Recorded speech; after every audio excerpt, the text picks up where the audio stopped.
Welcome to my Thailand video diary. This is a 3-part series and filled with my personal highlights. From January to July 2023, I lived in Thailand, where I spent half of my time traveling all over the country and some parts of Malaysia. You might also find some useful tips or background information about different events and locations.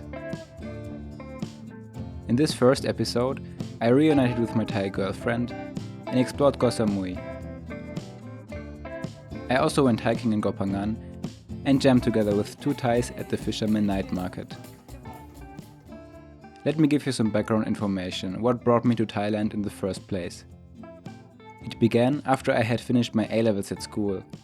I wanted to make some experiences abroad and came across the organization AFS, which offers young people to engage themselves socially in plenty of different countries around the world. I taught English for 11 months in Chaya, a small town in the south of Thailand. New people and impressions surrounded me, and I not only learned about cultural aspects, but also about myself. When the project came to an end, I had the chance to travel more around the country. I stayed most of my time in the south, like Riley Beach, Koh Lipe, or Koh Phangan. On that island, I met Sana, who became my girlfriend. I spent my last 2 weeks with her, and we kept in touch when I was back in Germany. It felt great to reunite with my family after 1 year. I also rediscovered the beautiful nature around my hometown and the luxury that I was living in. Now I had time to think about what to do next. I came to the conclusion that it would probably be best if I started to work and save some money for upcoming projects. One of which was to walk a Camino in Spain, which maybe you have seen already in my 1-hour movie about it. The other plan was returning to my girlfriend in Thailand. On the same day of my flight in the end of January, I bought a fitting backpack and put all my stuff inside. I felt quite nervous on the day of my flight when it was again time to say goodbye to my family. And just like this, I was on the other side of the planet, where it was hot and sunny. After spending 2 nights in Bangkok with a friend that was about to leave from his vacation, I took the cheapest train to Surat Thani. I didn't sleep 5 minutes during that loud 12-hour ride.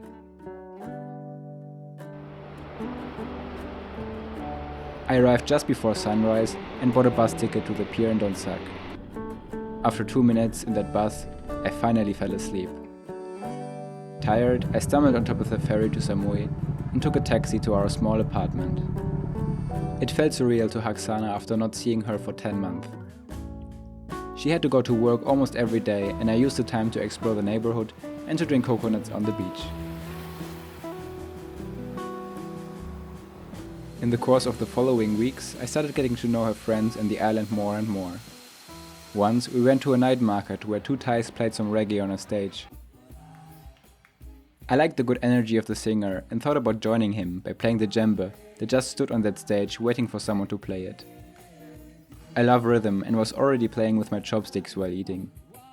My heart rate increased because I was about to stand up and do it, which required some courage, like jumping from a high platform down in the water.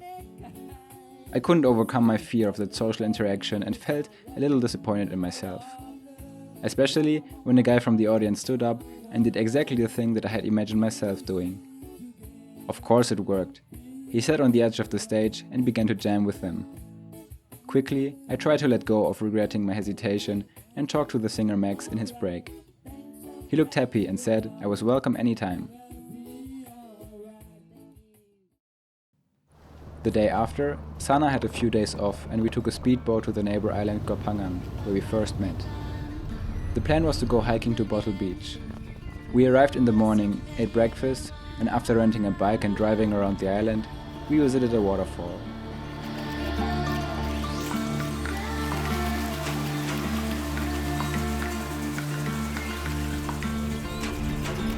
Then we drove to the spot where we started our hike.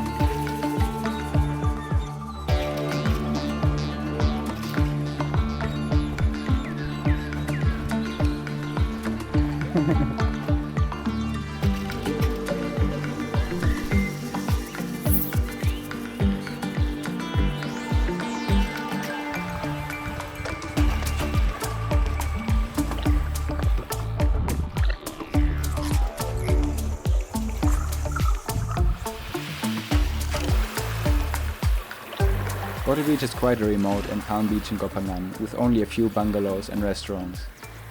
So we could sleep without disturbances in our small tent under the night sky.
Not much further and we came back to the gravel road.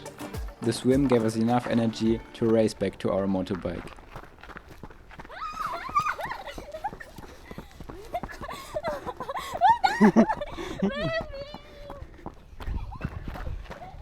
No! We parked there! No! The small hiking tour was a success, and as a treat, we went for an ice bath and sauna.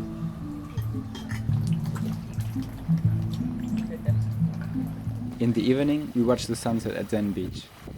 That is the beach where every Friday people gather with drums and other instruments to jam together. Sana had to go back to Samui to work again, but I stayed to play, just like the previous year before I returned to Germany.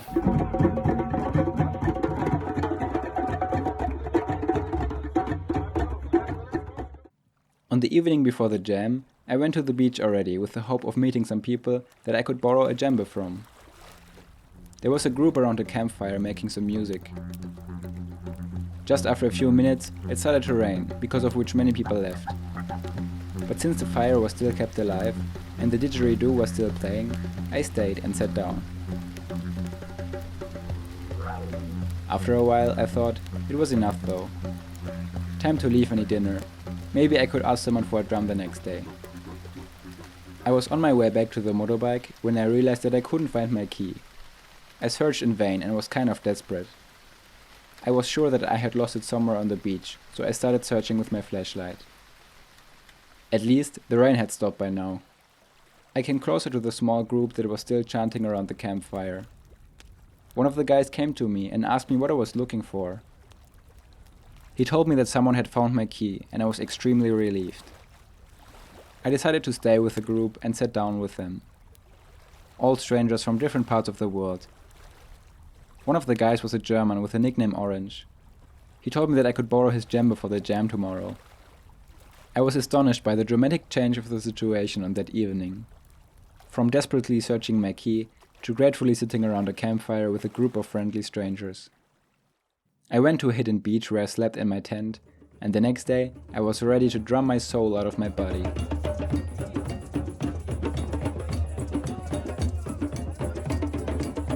I went to the spot around 5 PM, and as soon as the first drum started playing and the crowd started surrounding them, Orange arrived and handed me his instrument.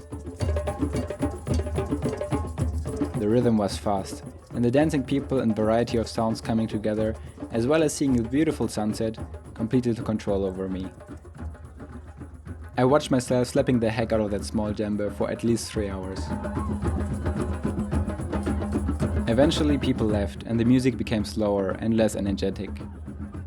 It was midnight when I was still sitting and talking with some of the people I had met the day before. After a rather short night at the hidden beach, I returned to Samui where Sana taught me how to ride her motorbike that has 4 gears. In the evening, while she was working, I drove back to the Fisherman Night Market to play djembe with the singer Max and the percussion man Mod. I went straight up to the stage and asked if I could join them. Zero hesitation. He welcomed me on stage and attached the mic for me.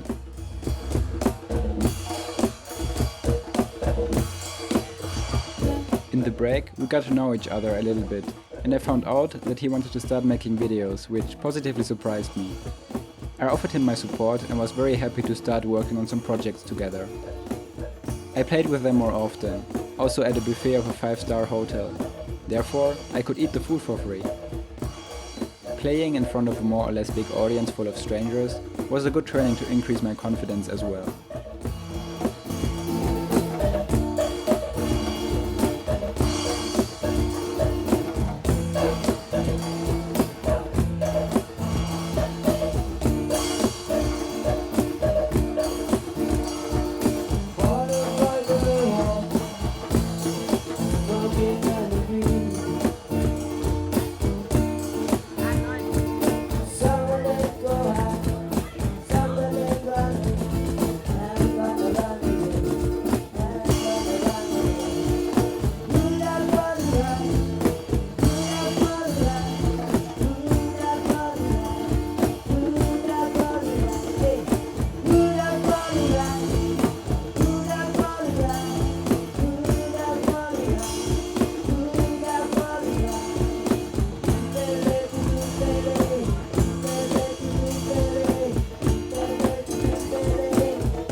The 2 months were coming to an end, and it was soon time to leave Koh Samui and make my first visa run.